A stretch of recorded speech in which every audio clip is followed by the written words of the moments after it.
Bakit ang daming sasakyan? Buti na lang naka-helmet. Pro NCAP ako eh. Wala na yung mga kapwa rider natin kala mong nasa racetrack.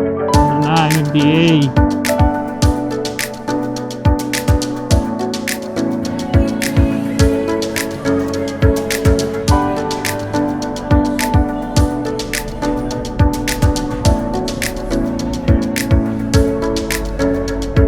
Tapos pag lumabas kami sa motorcycle lane, mahuhuli na kami.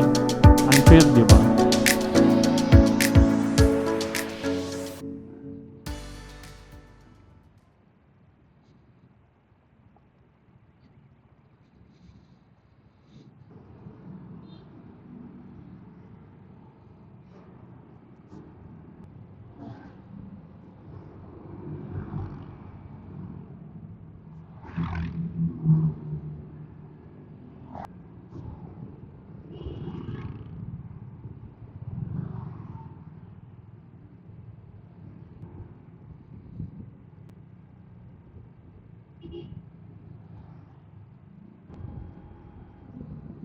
Yo, what's up? Pasensya na ngayon lang ako ulit makakapag-vlog. Medyo naging busy na itong mga nakarang araw. Plus, panay ang ulan. At Sunday, Monday lang din naman yung free day. Kala ko pag Sunday walang traffic. Bakit ang daming sasakyan?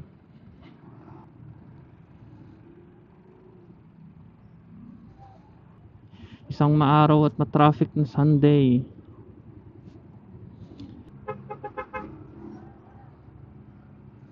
Papunta kami ngayon ni OBR sa Imprint Customs sa may Antipolo. Tayo magtitingin-tingin ng riding jersey. Buti na lang di ako naglinis ng motor. Tsaka tanghali hapon umuulan eh. Linisin ko na ng pag-uwi. Grabe butas. Sa mga magtatanong, ito nga pala yung ginagawang MRT 7. Ito yung galing ng SM North hanggang dito sa San Jose del Monte. Hanggang doon sa San Jose del Monte. Nasa Caloocan na pala tayo. Yung audio natin hindi pa rin nagawa ng parang kasi kailangan pala ng adapter ng X5. Chinek ko, wala akong mahanap eh. Out of stock kahit sa official na store ng 360. Online, ewan ko lang kapag sa mga shop di pa ako nakakapasyal. Pero mag-aabang-abang na lang online. So ngayon, gamit pa rin natin yung intercom, pero hindi na nakakonect yung cellphone ko para hindi na na-interrupt yung audio ko. So after nung Sagada, na-change oil ko na tong motor. Wala pa naman ulit na puntahan. Kasi yun nga, busy sa trabaho, sa bahay, traffic. Ba't ang daming sasakyan? Linggo ngayon. Usually pag lumalabas kami ng gandang araw, wala namang pila ng sasakyan. Kaya I wonder. Pero ang dami nga sasakyan, no? Linggo ah. Ano ba meron? May concert ba ang Beanie? Beanie? Tapos na ako sa era ng pagiging kamote eh. Twice na ako na aksidente sa motor. Yung una, kaya love na love ko ang mga e-bike dahil may sinusundan ako kung kailan mag-overtake ako, walang signal light, biglang pumasok. Pangalawa naman, dalawang nagkakarerang taxi dyan sa may Fairview, dinamay pa ako sa trip nila. Nasagi ako ng isang taxi. Buti na lang naka-helmet sa pa, hindi ako ganun kabilis kaya hindi ako na puruhan. Although nagkaroon ako ng sugat sa pagitan ng daliri. Yung sa e-bike naman, naka-helmet ako kaya yung helmet lang yung nagasgasan. Ito nga pala mga ka-wonder yung MRT 7D po. Pabalik tayo dyan next time. Baka next week. Kasi nag-drone ako dyan last time eh. December sa pagkakatanda ko. So ano na ngayon? June. Update natin kung ano na itsura doon sa loob. Marami na rin train dyan. Nauna pa yung train kaysa matapos yung mismo mga release niya. Although ito nadadaanan na to eh. So ngayon yun lang. Pupunta tayo ng Imprint Customs. Ayun pa pala. Ngayon lang makakabalik ng QC. Dadaan ng Commonwealth na may NCAP na ulit. So tignan natin yung sitwasyon. Ako opinion ko lang pro NCAP ako eh. Hindi naman yan nilagay dyan na dahil wala lang. Although maraming kapwa ko riders ang hindi sang-ayon, pero yun, kanya-kanyang opinion tayo. Sa tingin ko naman kung sumusunod ka sa batas, bakit tayo maapektuhan yan, di ba? Marami namang motovlogger, influencers na sang-ayon din sa NCAP. Totoo naman, sabihin natin may mga nagdududa, baka may ganito, may ganyan. Nilinaw naman ng MMDA yan na pwede tayong mag-contest kapag hindi maganda o hindi katanggap-tanggap yung pagkakahuli sa atin, 'di ba? So bakit tayo matatakot? Kaya opinion ko to, wala naman siguro magagalit, 'di ba? Sa Commonwealth, maximum speed yata ay 60. Tapos kung nakamotor ka, syempre sa motorcycle lane. Sa pagkakaalam ko, 100 meters bago ka lumiko, pwede ka na lumabas sa motorcycle lane. Side mirror, bawal nakatsinelas, mga simpleng batas na noon pa naman dapat natin sinusunod, 'di ba? So ay natin mahuli, sundin lang natin yung mga rules na yun. Para sa atin din naman yung mga ka-wonder, pagbigyan natin, 'di ba? Bakit hindi? Ngayon kung maganda resulta, purihin natin. Kung may mali, malayo naman tayo magpahayag ng ating mga reklamo, mga saloobin. Lalo ngayon na gamit ng tao ang social media. Kahit ng AI, di ba? Gugutom ako. Tayo pwede kumain, OBR, shawarma. Kaso sarado pa yung dito bukas na. Buti maaraw. Sana kung uulan man, for sure uulan, mamaya na lang pag nakauwi na tayo.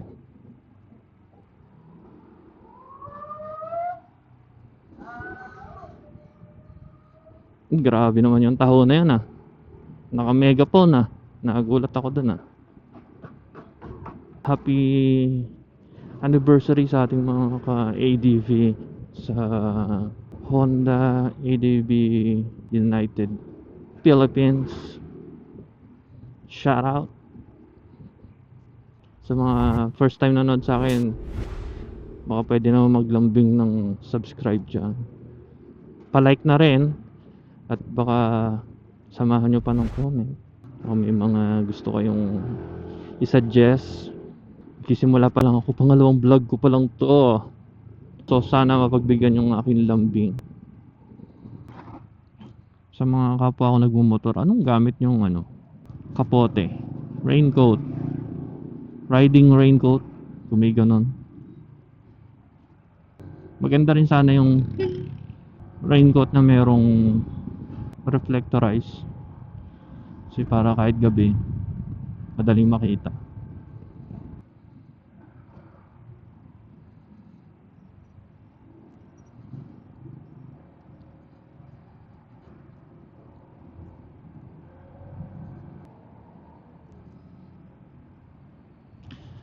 Lapit na tayo sa area ng NCAP. Hindi ko alam kung may NCAP na dito sa lugar na to eh. Siyempre sundin natin yung maximum speed. Nandito na tayo sa Commonwealth.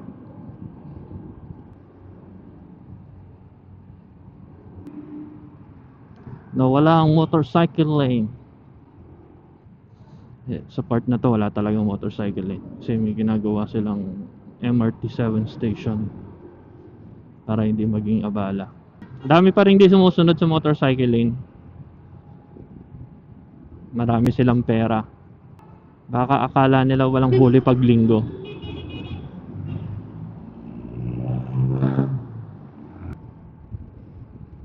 Pwede kaming dumaan dito sa taas, papunta ng Katipunan.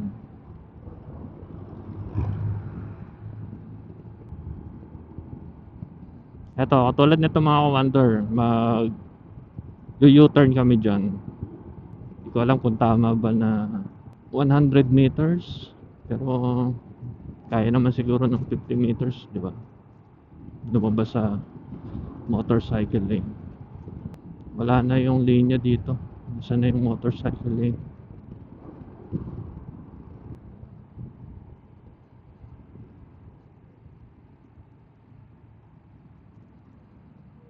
Kami po ay mag-U-turn. Thank you kay OBR sa pagsenyas. Sana ganun lahat ng OBR, di ba? Mga kapwa ko rider.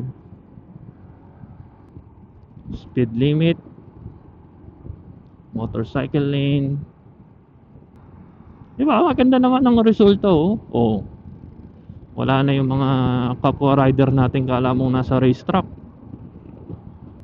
Para saan ba't makakarating naman tayo sa paroroonan natin ng ligtas? Di sila magkakapera kasi marami ako nakikita sa social media. Ang NCAP daw ay para lang sa pera. Magkakapera lang naman sila dyan, magkakapunto sila kapag maraming pasaway. Ngayon, kung wala silang mahuli, wala namang pera, di ba?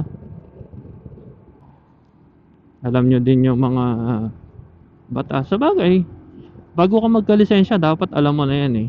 Hindi ka naman magkakalisensya nang hindi mo alam yung mga bagay na yan. Etong Katipunan, meron ding NCAP dito. Ibig sabihin ba, mahuhuli din ng NCAP to? Kasi naka-parking sila dito. Alam ko, no parking dito eh. Na sa pagkakatanda ko, nang huli dati dito sila Gabriel Go. Ayan oh, may no parking sign sa mga poste. Pero bakit may mga nakapark? Yan, bakit mayroong talyer doon? Sana patupad nila lahat. Sayang kasi.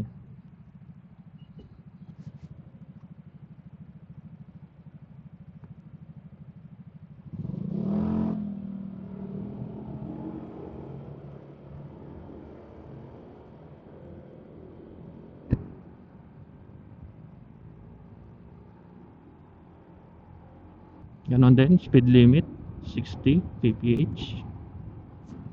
Again, opinion ko lang to. Ako ay pabor sa para sa ikabubuti ng lahat. Tayo ay sumunod. Kung ayaw natin ng abala, ayaw natin ng gastos. Ganon din naman syempre sa mga nagpapatupad. Sana maging consistent, sana maging patas, at malinis ang proseso para hindi tayo pagdudahan.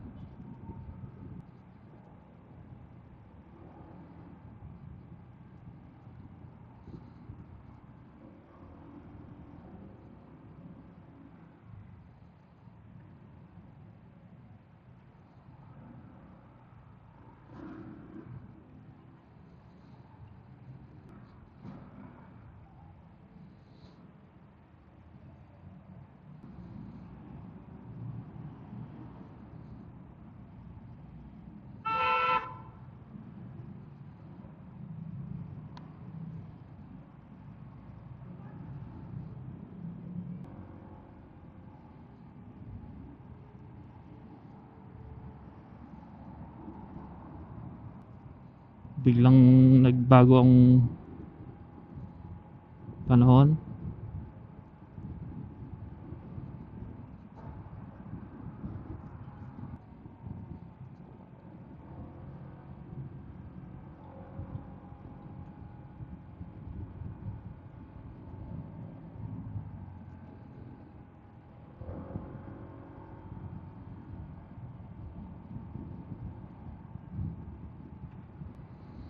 Dito na tayo sa Marcos Highway.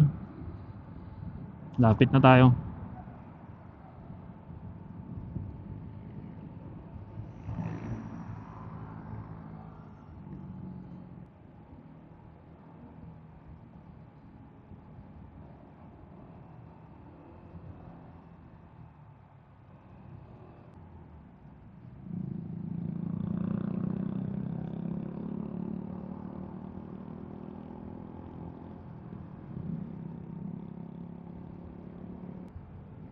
Yan, may motorcycle lane na dito. Ito, familiar na Shell station. Kung ikaw ay umaakit ng mga bundok, yan ang madalas na pick up location. Share ko lang, ako ay hindi ko masabing dati kasi gusto ko pa rin naman umakyat, pero ako talaga ay umaakit ng mga bundok. Marami-rami na rin tayo naakyat. Sana madagdagan pa soon kapag kaya pa ng ating mga buto-buto. Salamat nga pala sa mga nagbigay ng feedback sa first vlog natin.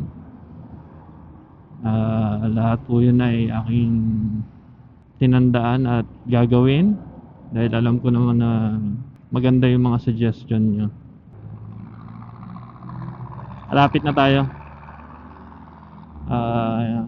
Di na ako nag-waze, pero chinek ko na kagabi yun sa map. Malapit lang siya, sa tapat lang siya ng SM Cherry.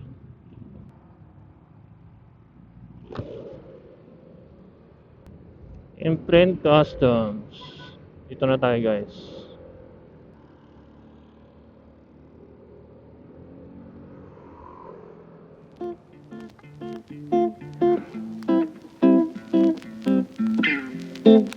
Ayun, no?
Yan mga ka-wonder, galing na kami sa Imprint Customs. Naka-score kami ng riding jersey, pati si OBR. Marami silang pagpipilian sa mismong store kaysa sa online, kasi sa online walang sizes. Sinuot ko na yung jersey kasi ang iinit ng suot kong ano kanina, long sleeve.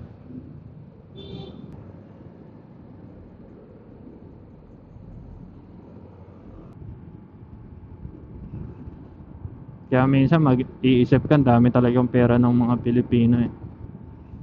Alam nang may multa pero gagawin pa rin. Ibig sabihin, wala lang para sa kanila yung gastos.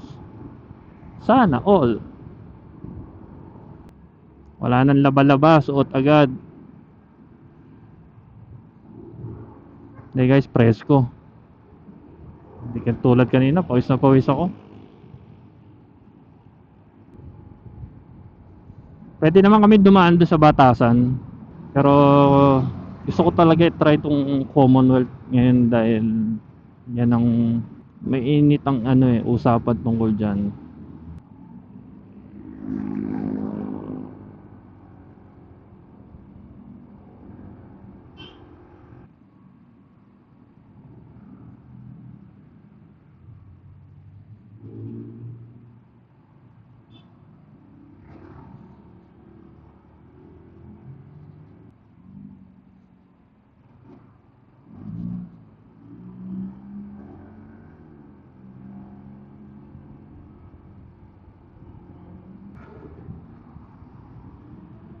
Yo mga ka-wonder, dito na tayo sa may Katipunan. Eh no, may motorcycle lane pala dito.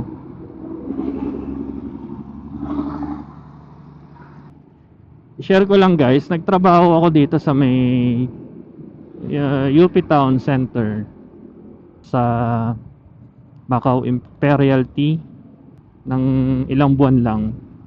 Kaya nag-araw-araw ako dito ng biyahe noon nung naka-Aerox pa ako. Nung maayos pa yung kalsada, kaya kunin ng 1 oras. Pero simula nung sinimulan yung MRT7, ang lalaki na nung butas sa kalsada, kaya hindi ka na makapagpatakbo ng maayos. Nasaan ba ang motorcycle lane? So bakit ko nga ba inuulit-ulit yung rules dito sa NCAP? Kasi naging mainit ang usapan dito eh. Maraming nagbangayan. Pero yun nga, ang aking opinion ay aking opinion.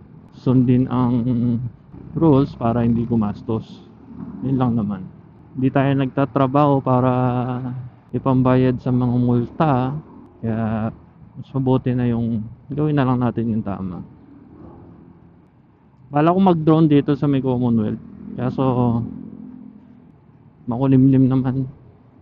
At ako ay naka-ND filter. Hindi ko dala yung stock. Kaya hindi magiging maganda yung footage. Sa ibang pagkakataon na lang yan. Laki na ng motorcycle lane dito. Lapad na.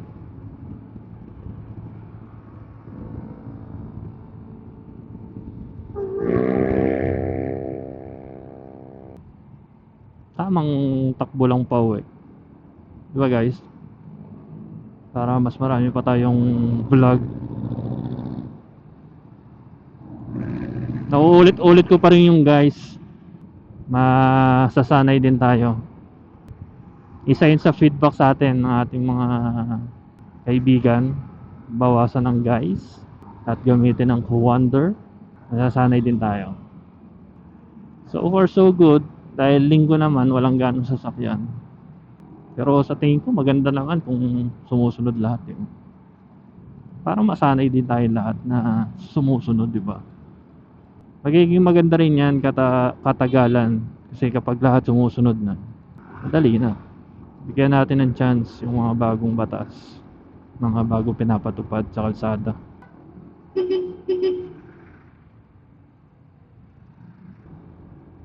Itong part na to ay controversial kasi ang dami nagtitinda dito sa kalsada. Tingnan natin kung anong sitwasyon dito ngayon.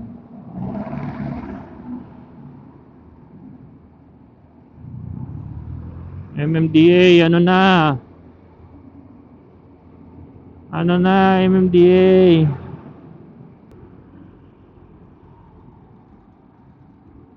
Ano na? Di talaga kaya? Sayang. Ipatupad lahat. Ipatupad natin lahat. Huwag ang iilan lang. Para lahat makinabang. Ano na? Bakit may parking na dito? Tapos pag lumabas kami sa motorcycle lane, mahuhuli na kami. Unfair, di ba?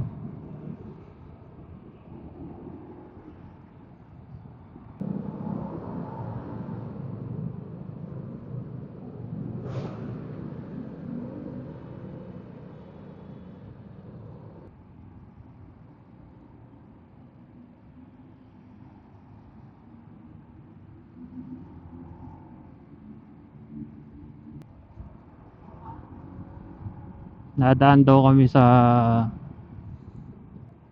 magte-take out lang kami ng lunch sa Try Mo Shawarma. Favorite kasi ni Obier yan. Basta lumuwas yan, lagi may shawarma yan. Purgang-purga na ako sa shawarma. Kaso sarado pa pala to. Kasi alauna pa yata bukas yan, 2:00.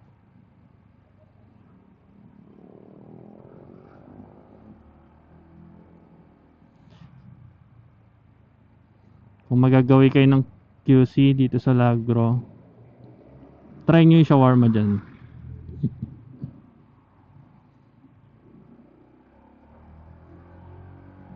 Next na biyahe natin ay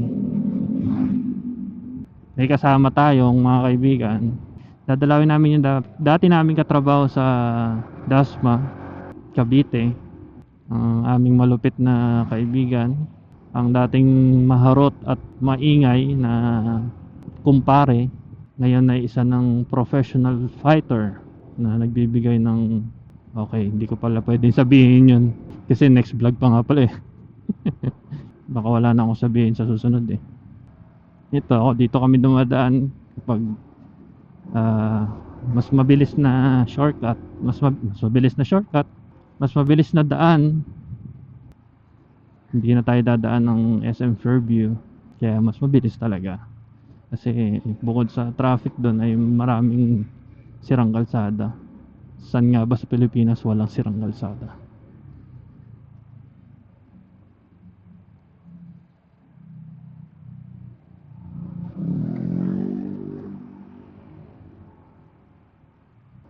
Nagtaas na naman ang gasolina, ang diesel at kerosene. Buti na lang marami pa tayong gasolina. Hintayin natin bumaba ulit.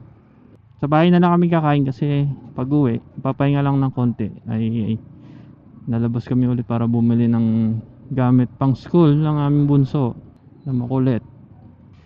Sila ay may pasok na bukas, di ba? Bibili pa lang ng gamit pero may pasok na bukas.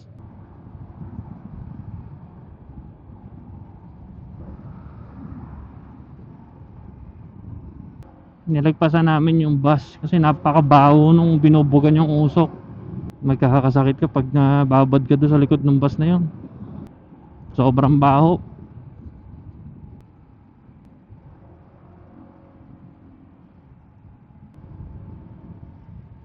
Ang bilis lang ng biyahe.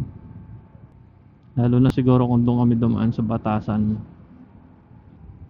Mas bibilis ang biyahe kapag nagawa na tong MRT7 dahil ang daming lugar yung madadaanan niya. Bulacan, Caloocan, Quezon City. Sana mabawasan ang sasakyan sa kalsada, yung pupasok sa trabaho na nakasasakyan. Kung mag-isa lang naman, sana mag-commute na lang, gamitin ang MRT para makabawas sa traffic sa sasakyan sa kalsada na hindi mag-cause ng traffic. Mukhang malaki na yung development dito sa MRT7 depot. Kasi nung huling drone ko dyan, wala pa yung mga matataas na ano eh. Ayan, wala pa yung mga malalaking structure. Inuhukay pa lang yan yung huling drone ko. Sa mga nagtanong nga pala kung ano yung gamit kong busina, ang gamit ko ay stock at yung Bosch Europa. May horn selector ako na pina-install para pwede pa rin magamit yung stock, lalo na kung sa mga tahimik na lugar. Ikaw kung araw-araw kang bumabiyahe dito sa lugar na to, alam mo kung anong nagkakos ng traffic dito. Hindi naman talaga yung dahil may ginagawa dito kundi dahil maraming kamote na nagka-counterflow sa kabila at sisiksik dun sa kabilang dulo, kaya nagiging imbudo. Pero kung wala sana nagka-counterflow, dire-diretso lang talaga ang biyahe.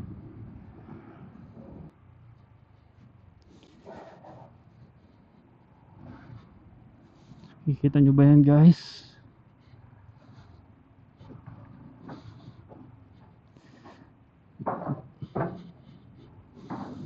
Pwede kang mawala talaga dito eh.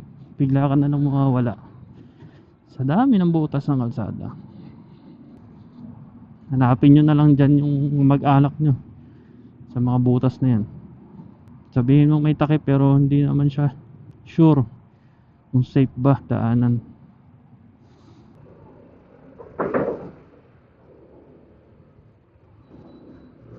Patibayan na lang din ang gulong.